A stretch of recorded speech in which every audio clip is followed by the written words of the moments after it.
जय हिंद दोस्तों। आज बायोलॉजी का नया टॉपिक है आपका गलैंड। गलैंड को हिंदी में ग्रंथि कहते हैं। आप ग्रंथि किसे कहेंगे ये समझना। जिससे शरीर में उपस्थित एक थैला होता है जिसमें कुछ ना कुछ भरा होता है, उसी को गलैंड कहते हैं या ग्रंथि कहते हैं ना। यह क्या होता है, एक प्रकार का छोटा थैली होता है। ठीक है, गलैंड क्या होता है, एक प्रकार का छोटा थैली होता है, इसमें कुछ ना कुछ भरा होता है। क्या होता है, कुछ ना कुछ भरा होता है और यह शरीर के अंदर होता है। तो उस गलैंड में, ग्रंथि में दो ही चीज पाई जाती है, या तो एंजाइम होगा या तो हार्मोन होगा। तो हम कह सकते हैं कि एंजाइम तथा हार्मोन के स्टोरेज को ही ग्रंथि कहते हैं या इंग्लिश में गलैंड कहते हैं। समझ में आ गया। फिर से एक बार, गलैंड का हिंदी क्या होता है, ग्रंथि होता है। ये क्या होता है, शरीर में उपस्थित एक थैला को भी गलैंड कहा जाता है। ठीक है, ये जो होता है शरीर के अंदर होता है और इसमें कुछ ना कुछ भरा होता है और एक थैली के जैसा होता है। ठीक है, थैली मानिए उसको, इसमें क्या कुछ ना कुछ भरा होता है। तो उसमें उस गलैंड में जो है दो ही चीज भरा रहेगा। याद रखिएगा, गलैंड में क्या भरा रहेगा, दो ही चीज। पहला या तो एंजाइम होगा और दूसरा हार्मोन होगा। तो कह सकते हैं कि एंजाइम तथा हार्मोन के स्टोरेज को गलैंड कहा जाता है। क्या कहा जाता है, गलैंड कहा जाता है। ठीक है, यहां तक समझ में आ गया गलैंड क्या होता है। ठीक है, गलैंड देखिए कितने प्रकार के होते हैं, पहले इसके बारे में जानना। गलैंड जो है बाबू तीन प्रकार के होता है। पहला होता है एक्सोक्राइन ग्लैंड यानी कि बहिर्स्रावी ग्रंथि। दूसरा आपका इनोक्राइन ग्लैंड जिसको अंतःस्रावी ग्रंथि कहते हैं। क्या कहते हैं, अंतःस्रावी ग्रंथि। और लास्ट में तीसरा इसका मिक्स्ड ग्लैंड जिसको मिश्रित ग्रंथि कहते हैं। ठीक है, इसका बेसिक नॉलेज समझ लेते हैं इसमें जो है। ठीक है, सबसे पहले देखिए एक्सोक्राइन ग्लैंड, इसका बहिर्स्रावी ग्रंथि। बहिर का मतलब ये नहीं होता कि ये बाहर होता है, ऐसा कुछ नहीं होता है। और अंत मतलब क्या होता है, अंतःस्रावी का मतलब अंदर नहीं होता है। ऐसा तो होता है कि बहिर का मतलब बाहर होता है, लेकिन इसमें आपको ये नहीं समझना कि एक्सोक्राइन ग्लैंड जो है शरीर के बाहर होते हैं, ऐसा कुछ नहीं है। ठीक है, सब शरीर के अंदर ही होते हैं। बट पढ़ना है क्या होता है। सबसे पहले देखिए ये जो एक्सोक्राइन ग्लैंड अभी मैंने तुरंत अभी बताया है कि ग्रंथि में दो ही चीज होगा, या तो एंजाइम होगा या तो हार्मोन होगा। तो देखिए एक्सोक्राइन ग्लैंड में एंजाइम भरा होता है। इसमें क्या भरा होता है, एंजाइम भरा होता है।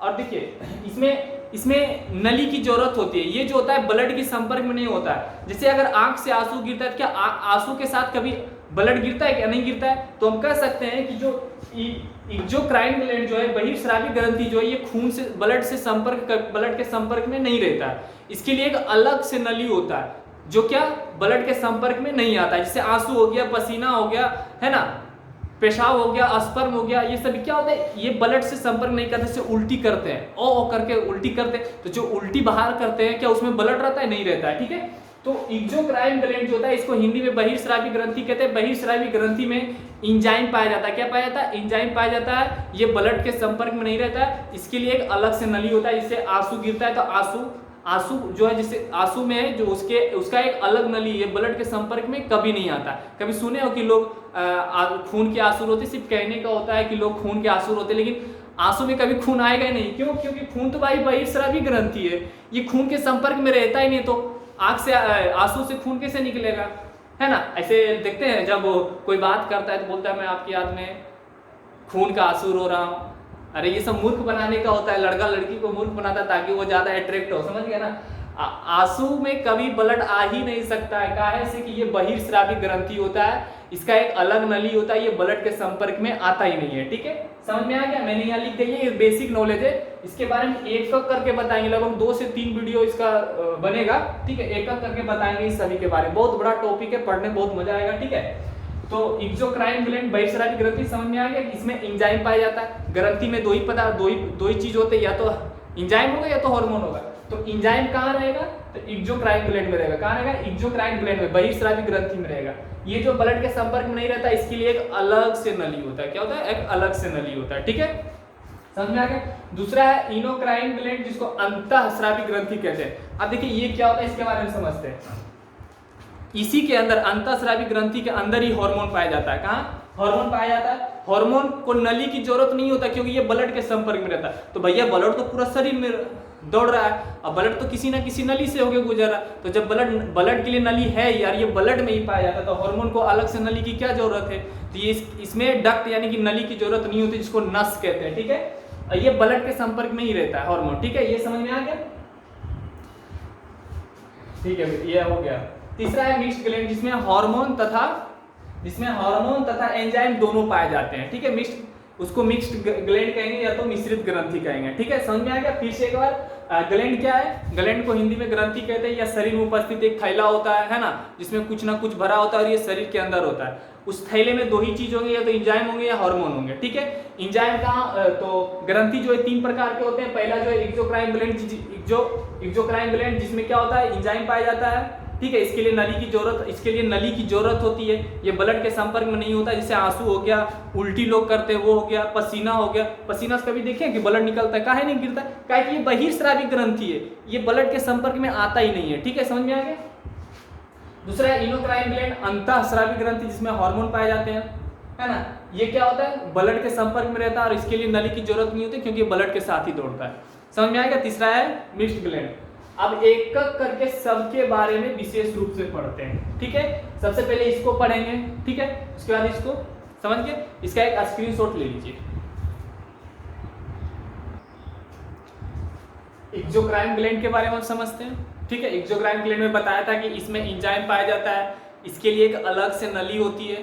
ठीक है, ये ब्लड के संपर्क में नहीं रहता है। तो इसके अंतर्गत बहुत सारे ग्लैंड आते हैं, सबसे पहले उसके बारे में पढ़ लेते हैं ना। बहिर्स्रावी ग्रंथि में सबसे पहले आता है सेरुमीन ग्लैंड। इसका हिंदी और इंग्लिश दोनों यही होता है, सेरुमीन ग्लैंड। ठीक है, ये जो होता है कान में पाया जाता है। कहाँ पाया जाता है? कान में पाया जाता है। गुज्जू जानते हैं? कान में गुज्जू हो जाता है, तो किस ग्रंथि में इसका निर्माण होता है? कान में। ये सेरुमीन ग्लैंड कहाँ पाया जाता है? कान में। और वो क्या करता है? गुज्जू का निर्माण करता है। सेरुमीन ग्लैंड से क्या निर्माण होता है? मोम, जिसको मोम कहती है, गुज्जू, उसका निर्माण होता है। ठीक है, समझ गए? तो ये एक्सोक्राइन ग्लैंड बहिर्स्रावी, तो गुज्जू ब्लड के संपर्क में आता है नहीं ना। देखते होंगे बचपन में, या बहुत सारे लोग क्या करते हैं, आलपीन से या माचिस के तिल्ली से कान खोदते रहते, तो वही मोम का निर्माण होता है, जिसको हम लोग शॉर्टकट में ठेठी में क्या कहते हैं? गुज्जू। तो ये क्या, तो किसके अंतर्गत इसका निर्माण कौन करता है बाबू? तो सेरुमीन ग्लैंड करता है। कौन निर्माण करता है? सेरुमीन ग्लैंड करता है। ठीक है, ये एक बहिर्स्रावी ग्रंथि है। इसको बहिर्स्रावी ग्रंथि क्यों कहेंगे? क्योंकि ये जो है ब्लड के संपर्क में नहीं रहता है और इसके लिए एक अलग से नली होता है। कभी सुने कि गुज्जू मुंह से या नाक से निकलता है? जब भी ये निकलेगा तो कान से ही निकलेगा, है ना। इसका नली यही है, इसके सिवा ये कहीं और से निकलेगा ही नहीं। ठीक है, सेरुमीन ग्लैंड का यही काम होता है। ये क्या करता है? ये तो सबसे पहले कान में पाया जाता है बाबू। ठीक है, कहाँ पाया जाता है? कान में। और ये मोम का निर्माण करता है। किसका निर्माण करता है? मोम का। आप जितना कान खोदेंगे ना, तो उतना ज्यादा सेरुमीन ग्लैंड मोम का निर्माण करेगा। इसको ज्यादा डिस्टर्ब नहीं करने का।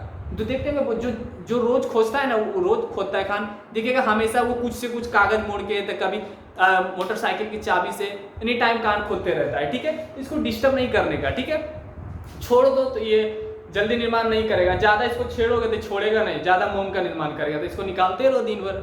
ठीक है, अब देखिए दूसरा बहिर्स्रावी ग्रंथि का पार्ट है लेक्राइमल ग्रंथि। लेक्राइमल ग्रंथि जो है आंख में पाया जाता है। ये आंख में 2 ग्रंथि पाए जाते हैं, पहला लेक्राइमल ग्रंथि है, दूसरा मेबोमियन ग्रंथि। ये लेक्राइमल ग्रंथि जो होता है आंख के ऊपरी भाग में पाया जाता है। देखो ये आंख के ऊपरी भाग में पाया जाता है। ठीक है, समझ गए? लेक्राइमल ग्रंथि कहाँ पाया जाता है बाबू? तो आंख के ऊपरी भाग में पाया जाता है। और ये क्या करता है? आंसू का निर्माण करता है। किसका निर्माण करता है? आंसू का निर्माण करता है। ठीक है, अब देखिएगा, आप देखे होंगे कि आंख के बगल में यहाँ पे देखिएगा, नाक के बगल में एक छोटा सा मांस होता है। देखते हैं, यहाँ पे देखिएगा, यहाँ पे दिखेगा आपको एक छोटा सा मांस होता है, उसको कहते हैं पनेक्टम कहते हैं। ये क्या करता है? आंसू को स्टोरेज करने का काम करता है। अगर सबसे पहले लेक्राइमल ग्रंथि क्या करता है? जो ऊपर में जो होता है ये आंसू का निर्माण करता है, और यहाँ पे जो पेनेक्टम पाया जाता है, ये जो मांस होता है, ये आंसू को स्टोरेज करने का काम करता है। अगर कम आंसू रहा बाबू, तो ये जो मांस होता है वो उसको स्टोरेज कर लेता है, लेकिन अगर ज्यादा आंसू होता है तो क्या करता है? बाहर हो जाता है। लेकिन कभी कभी जो पेनेक्टम स्टोरेज, जो इसमें आंसू जो जमा होते हैं, वो नाक में भेज देते हैं। कहाँ भेज देते हैं? नाक में भेज देते हैं। तो कभी कभी देखते हैं जो व्यक्ति ज्यादा रोता है तो आंख से तो आंसू गिरता ही, और नाक से भी उसका पूरा आएगा। देखते हैं, तो वो क्या करता है? पेनेक्टम, जो मांस जो जमा करता है ना आंसू को, वो नाक में उसको भेज देता है। ठीक है, समझ में आ गया? तो पेनेक्टम कहाँ पाया जाता है? तो आंख के बगल में एकदम देखिएगा, छोटा सा रहेगा यहाँ पे, एकदम तनी को रहेगा यहाँ पे, देखिएगा आपको दिख जाएगा। और ये जो लेक्राइमल ग्रंथि कहाँ? ये देखो आंख के ऊपरी भाग में, यही देखो यहाँ पे पाया जाता है। ये क्या करता है? आंसू का निर्माण करता है। समझ में आ गया? ठीक है, और आंख में 2 ग्रंथि पाया जाता है, अभी मैंने बताया। पहला लेक्राइमल ग्रंथि, दूसरा कौन सा है? मेबोमियन ग्रंथि। ये जो है आंख, ये भी आंख में पाया जाता है, लेकिन आंख के देखो निचली भाग में देखो एक मांस का बहुत बड़ा थक्का जमा होगा है, देखो है लाल होगा, है ना। ये मेबोमियन ग्लैंड यहीं पे पाया जाता है। ये क्या करता है? आंखों को सुरक्षा प्रदान करता है। ये ऑयल का निर्माण करता है, तेल का निर्माण करता है। ये क्या करता है? तेल का निर्माण करता है आंखों की सुरक्षा के लिए। और क्या करता है? कीचड़ को क्या करता है? वो कीचड़ का भी निर्माण करता है जो आंख को सफा रखता है। देखते होंगे सुबह सुबह जब जग के उठते होंगे तो यहाँ पे पूरा कीची जमा हो रहता है। बचपन में देखते थे ऐसे ही पढ़ने चले जाते थे, मुंह कान नहीं धोते रहो, स्कूल में ऐसे निकालते रहते थे। ये क्या करता है? ये कौन निर्माण करता है? मेबोनियन ग्लैंड करता है। कौन निर्माण करता है? मेबोनियन ग्रंथि इसका निर्माण करता है। ये आंख के निचली भाग में पाया जाता है, यही वाला है। कहाँ पाया जाता है? आंख के निचली भाग में पाया जाता है। ठीक है, इसका क्या काम होता है? आंख को सुरक्षा प्रदान करता है और आंख को सुरक्षा देने के लिए ये तेल का निर्माण करता है। देखते होंगे आंख हमेशा भींगे हुए रहेगा, रहता कि नहीं है? तो नीचे वाला भाग मेबोनियन ग्लैंड क्या करता है? आंखों की सुरक्षा के लिए तेल का निर्माण करता है और कीचड़ का निर्माण करता है। और ऊपर वाला जो होता है, ये यहाँ पे जो ऊपर में होता है, ये क्या करता है? लेक्राइमल ग्रंथि आंसू का निर्माण करता है। और जो कोना में होता है, ये पनेक्टम कोना में जो होता है, ये आंसू जो अगर कम आंसू रहता इसको वो स्टोरेज कर लेगा और उसको नाक में भेज देता है। ज्यादा आंसू रहता तो गिर ही जाता है। ठीक है, समझ में आ गया? यहां तक समझ में आ गया? अब देखिए चौथा है श्वेत ग्लैंड। इसको हिंदी में श्वेत ग्रंथि कहते हैं। श्वेत नहीं, श्वेत में सफेद हो जाता है। क्या कहते हैं? श्वेत। युक्त एक कर दो, श्वेत ग्रंथि कहते हैं। ये जो पसीना का निर्माण करता है, देखिए पसीना, इसके संपर्क में ब्लड आया क्या? पसीना में नहीं आया ना, तो इसको बहिस्रावी ग्रंथि हम क्यों कहेंगे? काहे कि पसीना ब्लड के संपर्क में नहीं होता है, इसका एक अलग ही नली होता है, ये खून के संपर्क में कभी नहीं आता है। कितनों पसीना बहेगा ना, कितनों बहेगा, ससुरा कभी ब्लड इसमें आएगा ही नहीं। अगर ब्लड आ गया तो फिर बहिस्रावी ग्रंथि में कहाँ से आएगा? कभी आएगा ही नहीं, इसमें ब्लड इसमें आएगा ही नहीं। उसी तरह ये मेबोनियन ग्लैंड, ये भी आंसू कितनों रो बबुआ, ये लेक्राइमल ग्रंथि आंसू का निर्माण करता है। कितनों रोएगा ना, आंख से कभी आंसू बहता है क्या? गाना सुनते हैं ना कि आपकी याद में हम खून के आंसू रो रहे हैं, ऐसा होता ही नहीं है। क्या कि लेक्राइमल ग्रंथि जो है बहिस्रावी ग्रंथि है, आंसू कभी ब्लड के संपर्क में आ ही नहीं सकता है। क्या? आ ही नहीं सकता है। ठीक है, तीसरा मेबोनियन समझ में आ गया। चौथा है श्वेत ग्लैंड, ये पसीना का निर्माण करता है, ये कभी ब्लड के संपर्क में आता है, इसका एक अलग से नली होता है। कितनों अब दौड़ो, कितनों पसीना आएगा, थोड़ा सा भी ब्लड नहीं आएगा। ठीक है, कैसे कि ये बहिस्रावी ग्रंथि है। समझ में आ गया?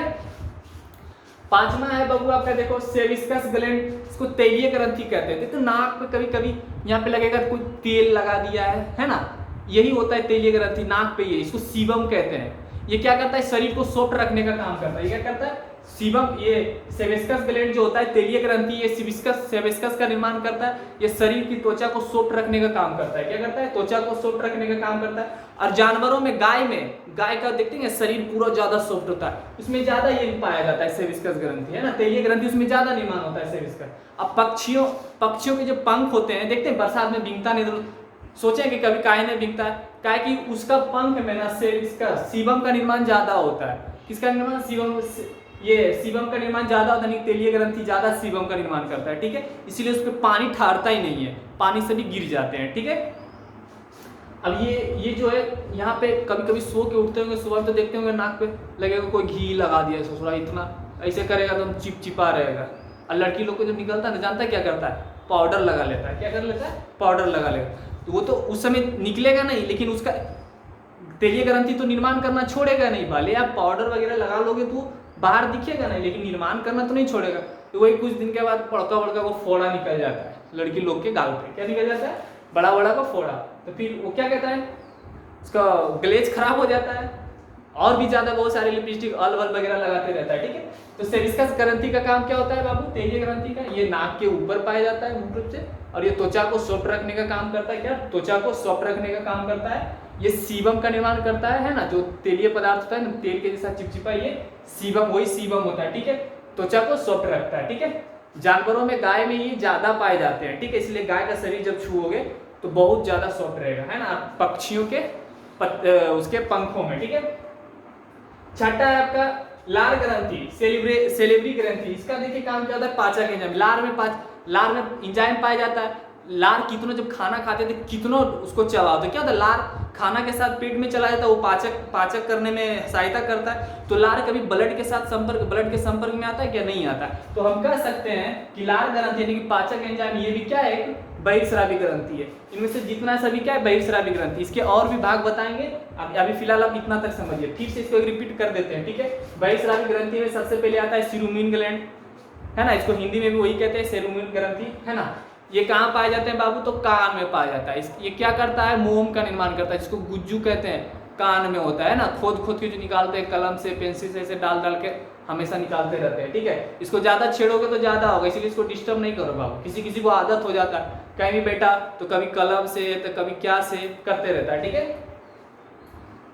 दूसरा बहिस्रावी ग्रंथि है लेक्राइमल ग्रंथि। आंख में दो ग्रंथि पाए जाते हैं, पहला लेक्राइमल और दूसरा मेबोमियन ग्रंथि। लेक्राइमल ग्रंथि कहाँ होता है, आंख के ऊपर पाया जाता है। ये क्या करता है, आंसू का निर्माण करता है। ये क्या करता है बाबू, आंसू का निर्माण करता है। और आप देखे होंगे कि आंख के बगल में क्या होता है, एक मांस होता है, दोनों साइड से देखना, यहाँ पे कभी गौर से देखना, है ना। ये क्या करता है, आंसू को स्टोरेज करने का काम करता है। कम आंसू रहा तो वो स्टोरेज कर लेगा, अगर ज्यादा रहा क्या करेगा, फिर वो तो बाहर आ जाता है, ठीक है। और ये पेनेक्टम जो होता है, जो आंसू स्टोरेज करता है, वो कभी कभी नाक से भी गिरता है। देखते हैं बहुत सारे लोग जब रोते हैं तो आंख से भी आंसू गिरता है और नाक से भी ऐसे ऐसे करते रहता है वो।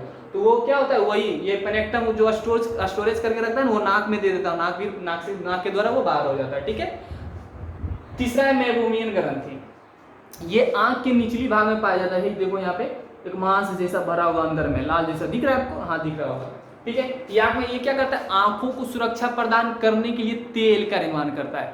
एक तेल का, देखते हैं आंख में जब भी उंगली डालो तो ससुरा भिंगा हुआ रहेगा, है ना। तो क्या करता है, आंखों की सुरक्षा के लिए तेल का निर्माण करता है, तथा कीचड़ को, जिसको किच्ची कहते हैं, देखते हैं ना आंख में भरा हुआ रहता है, सुबह सुबह उठते हैं तो, है ना, वो काय निर्माण करता है ताकि आंख सुरक्षित रहे, काय के आंख सुरक्षित रहे। समझ में आ गया। चौथा है स्वेट ग्लैंड, इंग्लिश में इसको स्वीट ग्लैंड, हिंदी में श्वेत ग्रंथि कहते हैं। ये पसीना का निर्माण करता है, जैसे देखो है ही, देखो तो पसीना का वो खून के संपर्क में आता है, ब्लड के संपर्क में आता है, नहीं आएगा, कभी आएगा ही नहीं, क्या ये बहिस्रावी ग्रंथि है, कभी आएगा ही नहीं, ठीक है। पांचवा क्या है बाबू, सेविस्कस ग्रंथि, जिसको हिंदी में तेलीय ग्रंथि कहते हैं। ये क्या करता है, ये नाक के ऊपर पाया जाता है, ऐसे ऐसे करोगे ना तो बहुत सारा निकलेगा। ये क्या करता है, त्वचा को सॉफ्ट रखने का काम करता है। सीबम का निर्माण करता है तेलीय ग्रंथि, किसका, सीबम का निर्माण करता है, ठीक है। त्वचा को बहुत मुलायम करके रखता है, एकदम पूरा चिकना, लड़की के जैसा पूरा चिकना, ठीक है। ये जानवरों में गाय में ज्यादा पाया जाता है और पक्षियों के पंख में ज्यादा पाए जाते हैं। इसीलिए बरसात के मौसम में पक्षियों का पंख नहीं भींगता। काहे नहीं भींगता, कि तैलीय उसमें ज्यादा पाए जाते हैं, तो पानी जब उस पर गिरता है तो पिघल के नीचे चला जाता है, वो भींगता ही नहीं है। किसके वजह से, सीबम के वजह से। समझ में आ गया बाबू। अब इसका नेक्स्ट पार्ट, बहिस्रावी ग्रंथि का भी बहुत सारे पार्ट से, बहुत बड़ा टॉपिक है और भी मजा आएगा पढ़ने में, ठीक है। अभी तक मैंने इसका 6 पार्ट्स बता दिया। अब नेक्स्ट अब इसके दूसरे पार्ट्स में बताऊंगा, क्योंकि वीडियो ज्यादा बड़ा हो जाता है तो फिर बोरिंग लगने लगता है बैठ के देखने वाले को, है ना। तो इसका आगे अगला पार्ट आपको आगे बताएंगे, ठीक है। समझ में आ गया। चलिए इसका एक स्क्रीनशॉट ले लीजिए। जय हिंद।